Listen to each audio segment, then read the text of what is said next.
Oh, hey, we're back with another episode of the Nonprofit Lab.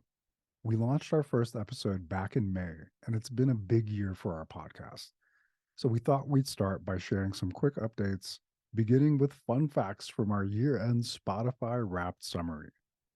We created 739 minutes of content, 88% more than other creators in our category.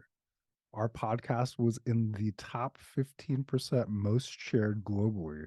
We had listeners in 5 different countries, released 10 video episodes at the time of this analysis, and are currently in the top 25% most viewed podcasts. We're a top 10 podcast for 26 of our fans, top 5 for 19 of our fans, and the number one podcast for 9 of our fans. According to Spotify, whoever said, quote, sharing is caring is probably a fan of the Nonprofit Lab. With 10 episodes and over 400 listens under our belt, we've learned a thing or two along the way. People have shared that they enjoy our debriefs at the end of every episode, but we've also heard feedback that our episodes are too long for the casual listen. Our average episode right now is clocking in at about 75 minutes, which admittedly can be a lot. So, we're testing a new episode format. We'll start each episode with the podcast intro, a quick intro to the guest and the topic of conversation, jump into the interview, followed by a quick, notable, and quotable close to each episode. We'll also be trying some new playful tactics in our introduction that we think might make you chuckle. With that, I want to thank you. Thank you to our listeners. Thank you for tuning into our podcast. Thank you for supporting this new journey of discovery in the nonprofit sector. Thank you for sharing your feedback with us. Thank you for sharing your feedback with us. Mm. With that, I want to thank you. Thank you to our listeners. Thank you for tuning into our podcast. Thank you for sharing your feedback with us. Thank you for supporting our startup journey. Thank you for being part of this community of listeners who all believe that sharing is caring. Here's today's episode in the new format. Support for the Nonprofit Lab comes from persistence. Nope, that's not a company or brand, just the word persistence. The act or fact of persisting, that thing that you do and keep on doing in spite of difficulty or opposition because you really care about something. Persistence, available near you as a response to all challenging circumstances.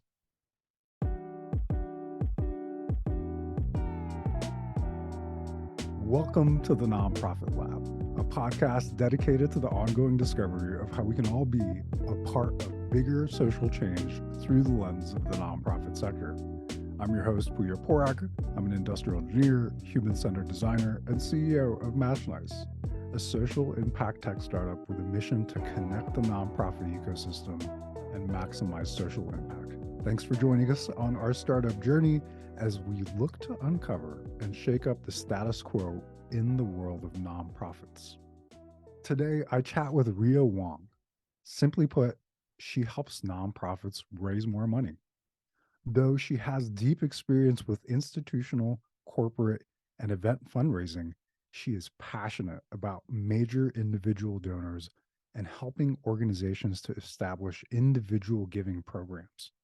She has raised millions of dollars in private philanthropy and is passionate about building the next generation of fundraising leaders.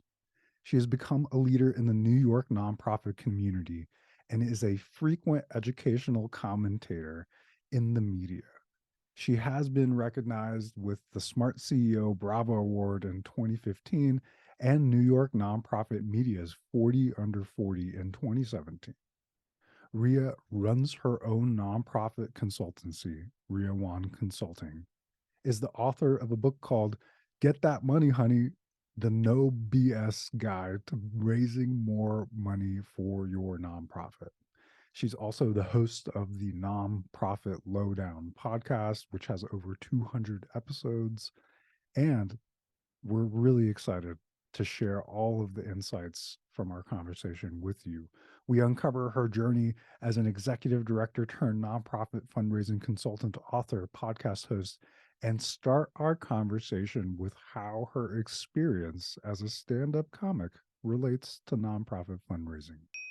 Rhea Wong, welcome to the Nonprofit Lab. How are you? How's it going? Oh yeah, I am doing great. I'm usually in downtown Brooklyn, but I've decided to cancel winter. And so I'm in Southern California teaching at my old high school. And I'm teaching a group of 7 sophomores and juniors, which is so fun. Wait, I knew you were doing nonprofit work before, but I don't know that I realized that you also were a teacher. Ah, kind of. I'm a visiting scholar. So my school was very gracious in giving me a class, even though I have no credentials. Wait, Which so is what are sort you of what I feel teaching? like nonprofit work is. I'm teaching a class on social entrepreneurship. So I'm super psyched. So all to say, life is awesome. That is amazing. And I think when we first chatted, I mentioned one of our previous guests, Tiffany Yao, um, start has a nonprofit dedicated to social entrepreneurship. So it's amazing to see you continuing to reflect that purpose and meet other people who are passionate about that cause as a social entrepreneur yourself. There are so many things I want to dive into from your experience. Um, and I do want to get into your journey into the nonprofit sector and everything that you're doing. But first, I'm really interested in the work that you do in stand up comedy.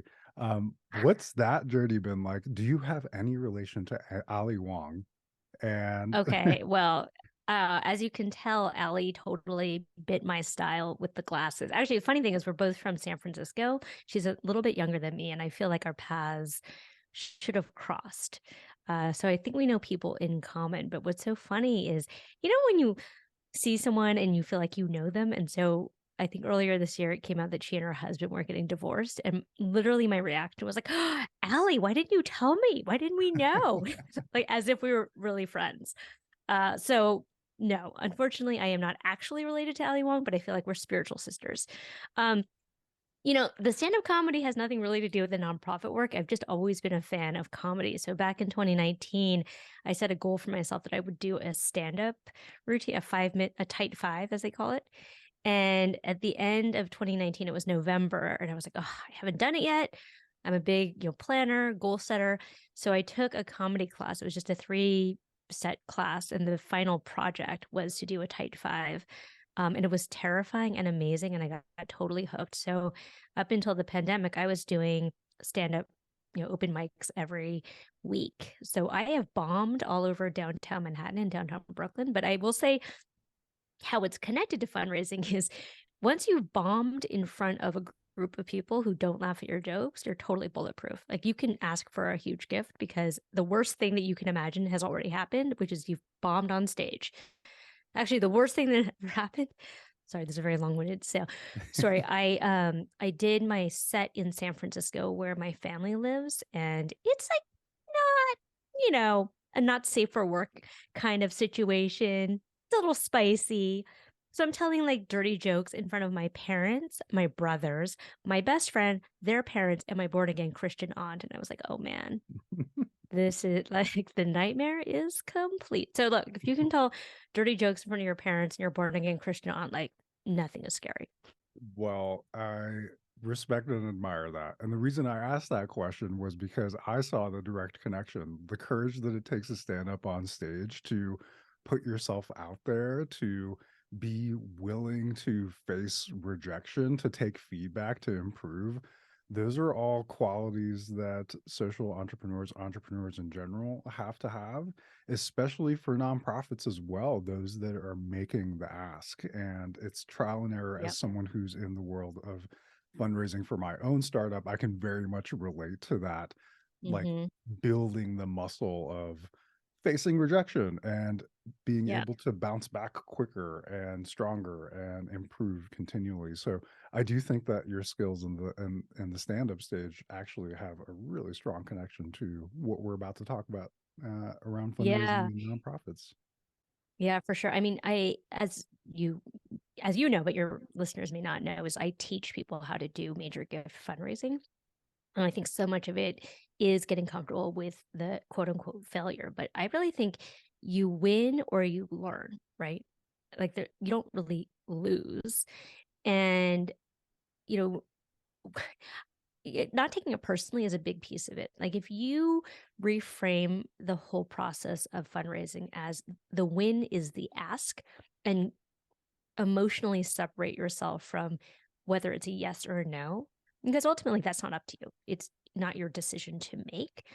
Then you just get your reps in, right? And you just start to strengthen that muscle of I'm going to ask and I'm going to learn. And if things go sideways, I'm going to take a note and make sure not to do it the next time. And so that's very similar to comedy. Like you have your jokes and then, you move in the column the ones that work and you get rid of the ones that don't, or you rework the ones that don't, and you just get really systematic about it. So anyway, I'll just say that I've not actually done that much comedy since the pandemic, because doing virtual Zoom stand-up is like the most depressing thing in the world.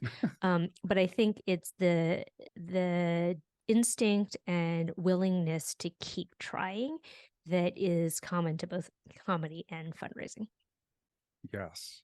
And I think the most successful Zoom comedy show I ever saw was Norm Macdonald. I think his last special that he put out was really amazing. And love everything you said about that growth mindset for when it comes to fundraising. And, one of the things that I learned from a fundraising workshop with Let's Build Hope, hope to have them represented on the podcast soon as well, is that a no isn't necessarily always a no. It can open doors. Mm-hmm. It can lead to the connections. And if you're really going after someone's pocketbook, that's a different approach than like going after someone's heart and finding that mission alignment. And I know you have tons and tons of experience in this space. So I do want to get to your nonprofit consultancy, the podcast, everything that you're doing, the book that you wrote.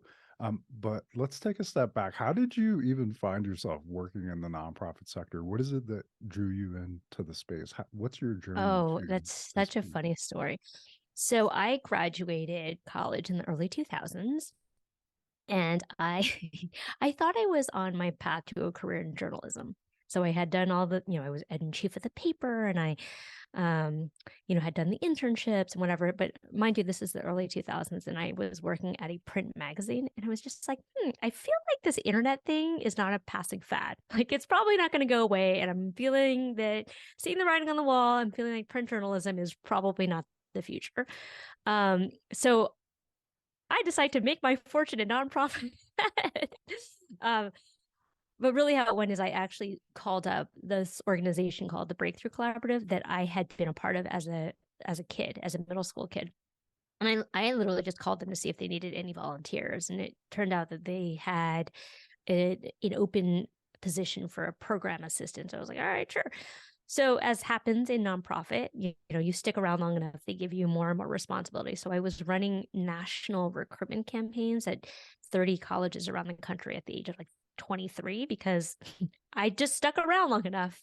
And then at the age of 26, I was recruited to be the New York executive director. Again, I didn't know what I didn't know, right? I was like 26, I can figure it all out. I'm smart. And I talk about this a lot. I did 2 Google searches my first day on the job. The Google search one was, what does an executive director do? Google search 2 was, how do you fundraise?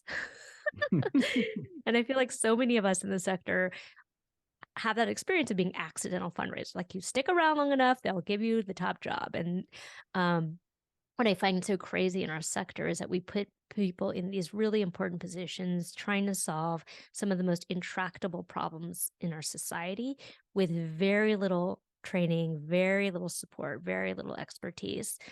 And so over the course of the 12 and a half years that I ran my organization, Breakthrough New York, we grew from a $250,000 a year org to just a little bit under 3 million in private funds.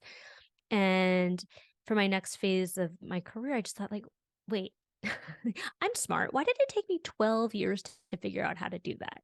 So I really embarked on this next stage of my career to help the 26-year-old me and make sure that nobody else is in that position of literally Googling, how do you fundraise? Because that's a terrible position to be in.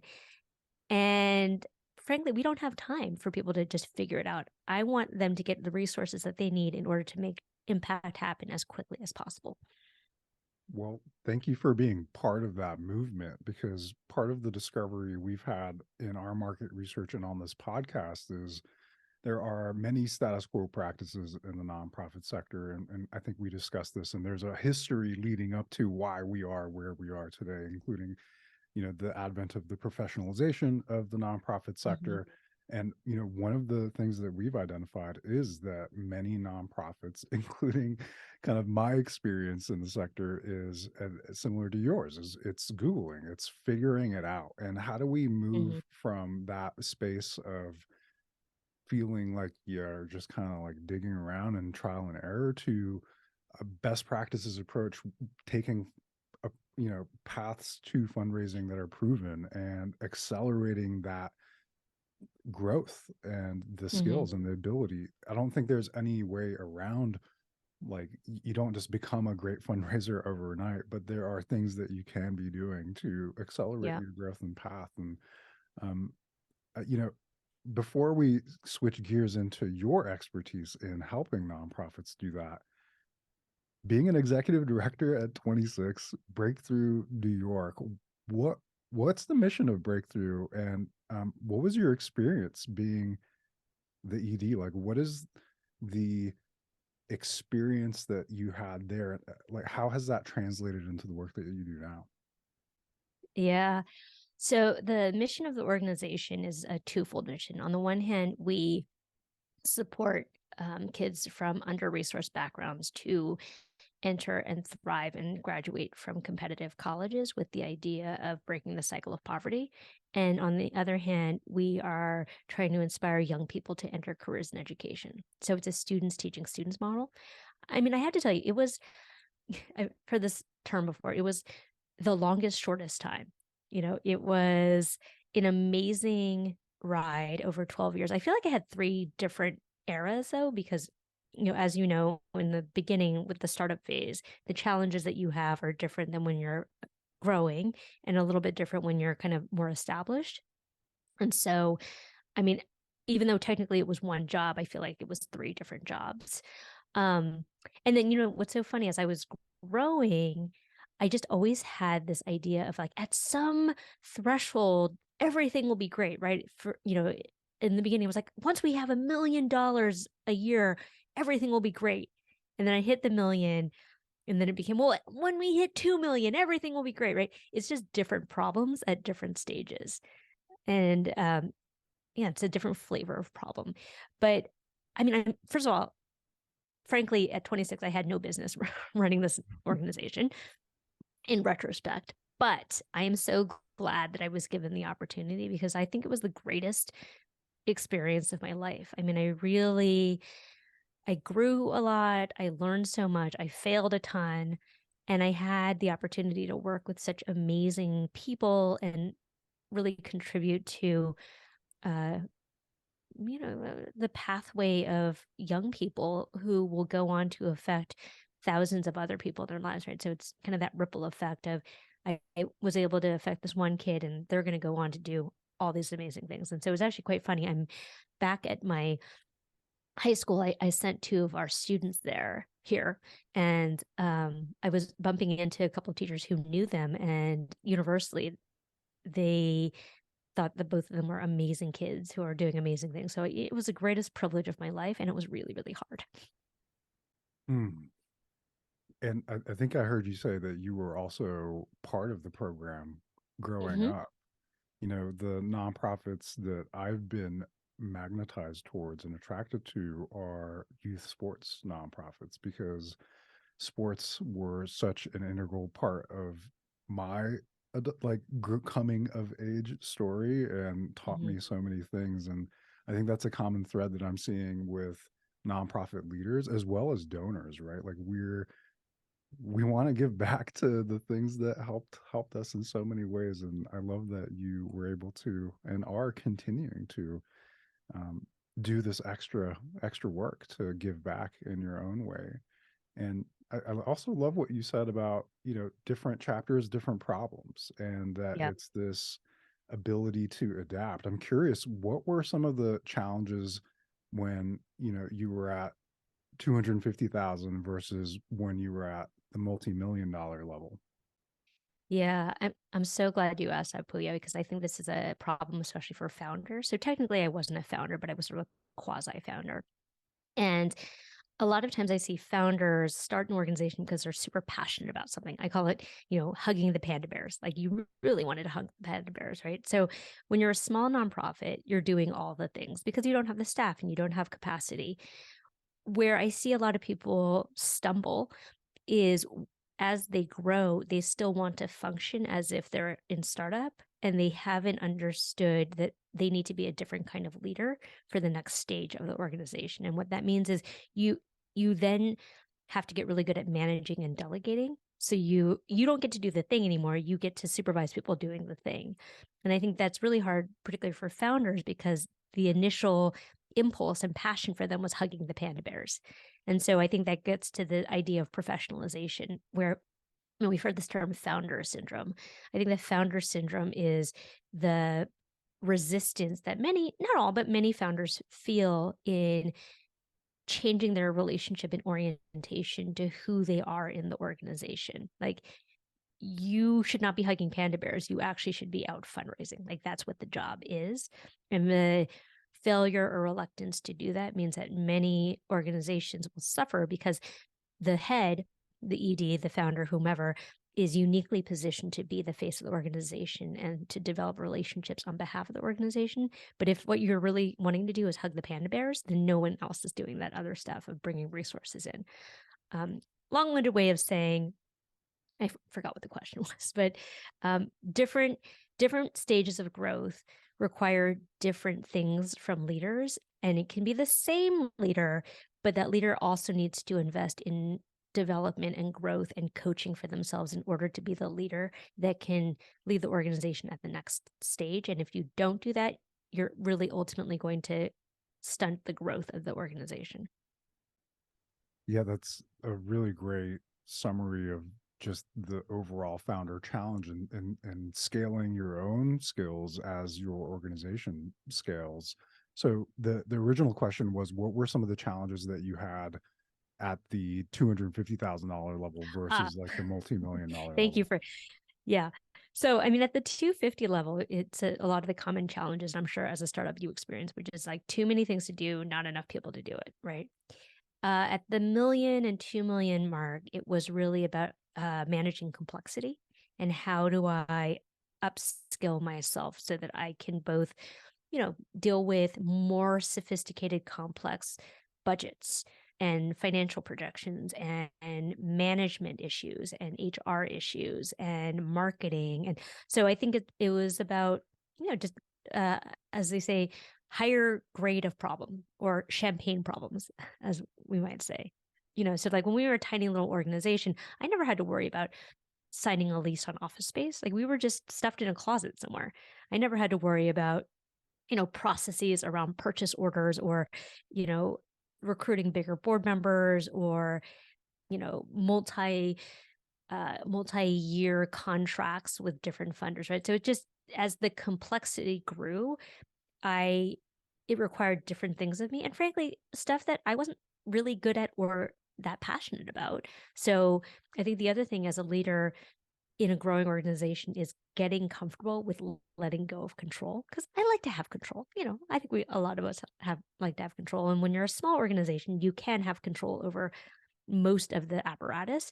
And as you grow, by necessity, you have to learn to let go and delegate, which for a control freak like myself, a little difficult. I appreciate how you articulated the different types of responsibilities and challenges that come with the role of an executive director as you scale and grow your organization and move from like hugging the panda to maintaining the zoo in some ways. If all this experience around being an executive director and all the work that you're doing with Rhea Wong Consulting, which I want to go to next, what advice would you give yourself? What advice would you tell yourself, the 26-year-old Rhea who's just starting this new executive director role? Yeah. I think the thing that I most struggled with was both identifying and being okay with not being good at everything. Because I think, I'm a high achiever, like I know a lot of your listeners are, right? And especially in the nonprofit field, I think we really pride ourselves on being scrappy, like, oh yeah, I'm gonna figure it out, right? I'm gonna do all the things. And asking for help and delegating and letting go and letting people help you is not a sign of weakness. And I think early on, especially being a young ED, I was pretty insecure about myself because I really had this perception of like, oh, well, people think I'm a kid and people don't take me seriously and people don't think I know what I'm doing. And so I overcompensated by trying to do everything and almost killing myself. Like, I am not a financial person. I had no business necessarily working on the annual budget by myself. And yet I felt that I had to do it to prove something. And at the end of the day, and actually I ended up doing this. I brought in a board member to help me because they were in financial services and it was way easier for them to do that than it was for me to do it. Right. So I just think having the humility to ask for help when you need it, and also recognizing what you're good at and what you should be spending your time on and what you shouldn't be spending your time on. Well, at some point, you decided to spend your time on starting a new consulting firm, helping many other nonprofits succeed when it comes to fundraising.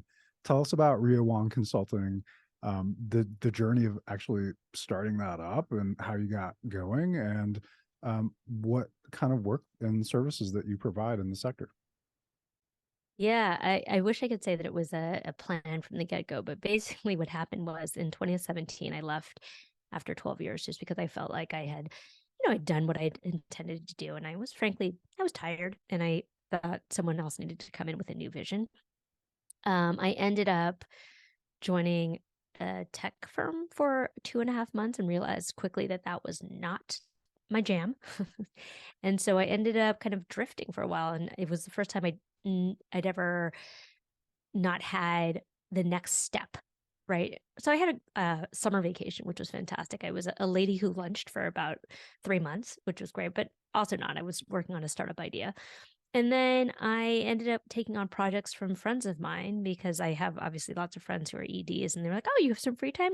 Here, you can help me out with this. So one project led to the next. And lo and behold, I guess I was a consultant.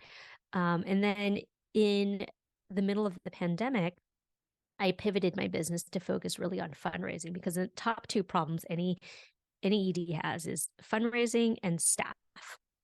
And I knew I didn't want to touch staff issues, right? Talent management is a whole other thing. But I was like, you know what I know how to do? I know how to fundraise.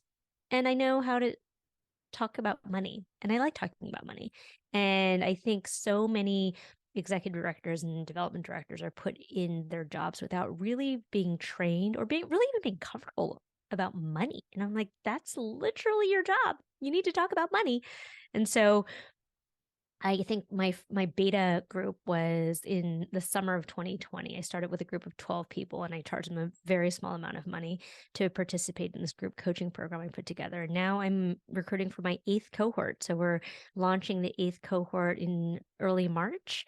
And it's really designed for organizations that are on the smaller side, so probably under 2 million, with a small or non-existent development staff, but really designed for executive directors or development directors who need some support in learning how to not just get comfortable with the skills, but also to build the confidence to engage in fundraising, and particularly with major gift fundraising, because I think that is the hardest for a lot of reasons, which we can go into. There's a lot to go into, and congratulations on the 8th cohort. What an incredible milestone for you, and kudos to you for stepping into this path. It's very difficult to start something from scratch and to have the kind of impact that you're creating. And I love the brand that you've created around your consulting firm, and through the Nonprofit Lowdown podcast, our listeners should definitely check that out. And you also wrote a book, Get That Money, Honey. Is that right? Get that money, honey, the no BS guide to raising money for your nonprofit. Yeah.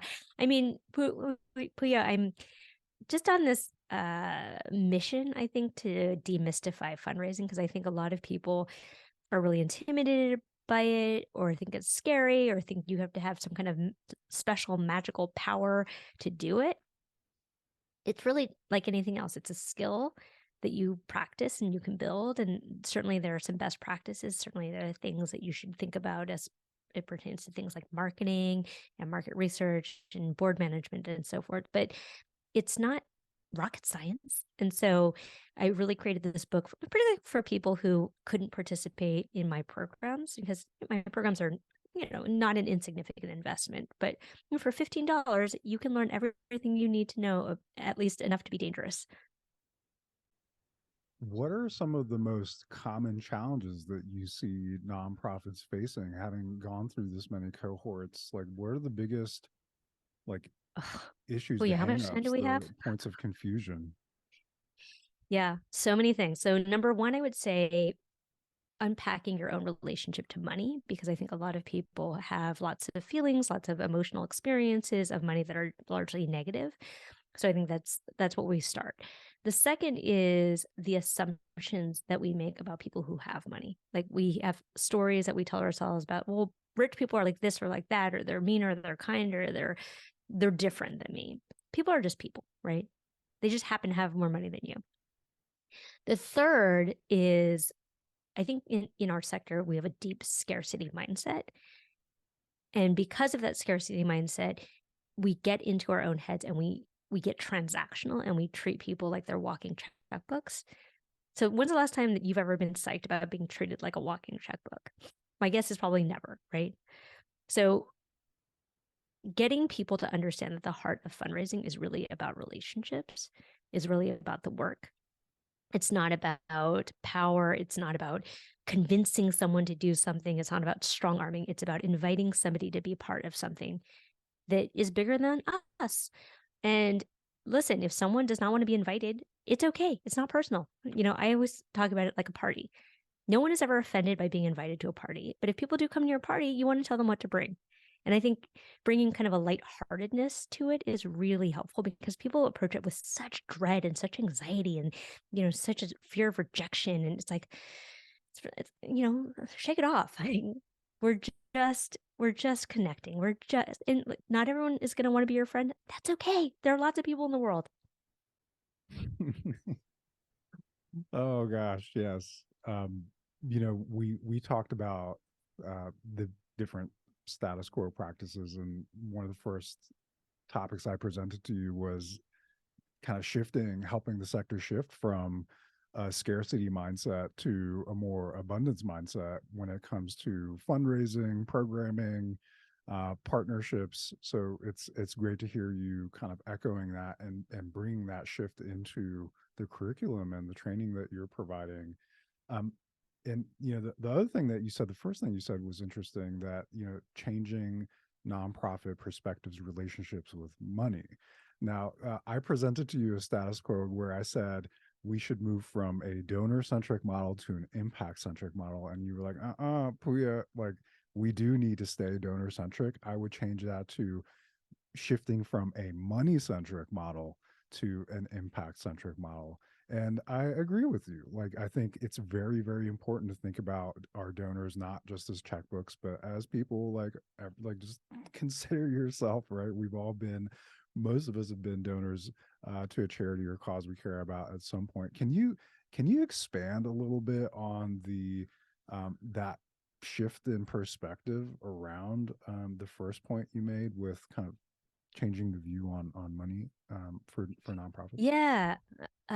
So historically, the way a lot of fundraisers have been trained is in what we call a donor-centric model of, basically, the donor is the center and you have to make a big deal. And I think that's really led to a lot of toxic behaviors around white saviorism and, designing around the donor, when really we should be designing around the needs of the people that we serve. On the other end of the spectrum, there's a growing field called community-centric fundraising, which posits that the community should be at the center of the conversation.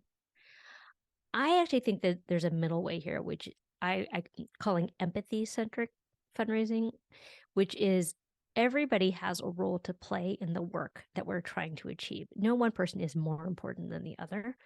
And we have to make everyone feel good about it, right? Because at the end of the day, quite frankly, if you're a donor, the only thing you're really getting is good feelings, right? In the sense of I've done something worthwhile. And that is really different than, buying a Ferrari, right? So I think we can't ignore the fact that we peddle in good feelings, and we can't ignore the fact that at the heart of what we do is about serving the community. And so I think if we put the work at the center, if we put empathy and relationships at the center, we are setting ourselves up for long-term sustainability. Because I think where people get burnt out is when they put money at the center of the relationship, they always feel less than, because there's always going to be people with more money than you. And you're always going to feel like you're, at a disadvantage if you don't have the same amount of money. But when you put the work at the center, it's like, well, I have value, and the people who have resources have value. And if we bring them together, we can achieve something bigger than either of us can do alone. And I think that framework, that mindset, is really helpful for longevity for a fundraiser.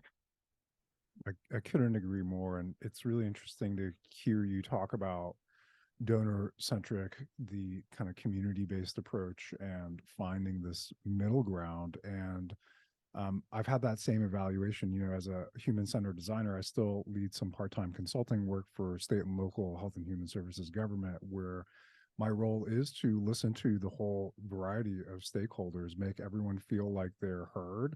But at the end of the day, we're putting who we're serving at the center of our decision making. And that's great. But at the end of the day, it's also about what are the outcomes that we're creating, right? Are we doing this to make ourselves feel better and to make us like have these vanity metrics, or are we, legitimately in this to move the needle on some of these insanely large and complex social issues that nonprofits are in many cases at the forefront of helping to tackle? So my next question for you then is about social impact measurement, its importance, and where you see it now and where you think it needs to move to, and how that ties in with fundraising. So pretty open-ended question, but I'll give the floor to you on that. Yeah, I mean, look, that's obviously a question for someone who works for McKinsey to answer. I mean, look, I think as a sector, even the idea of measurement is relatively new. And I think that's part and parcel of the fact that I think our sector really hasn't been professionalized until, let's say, the last 20 years. Obviously, I think it's important to have metrics.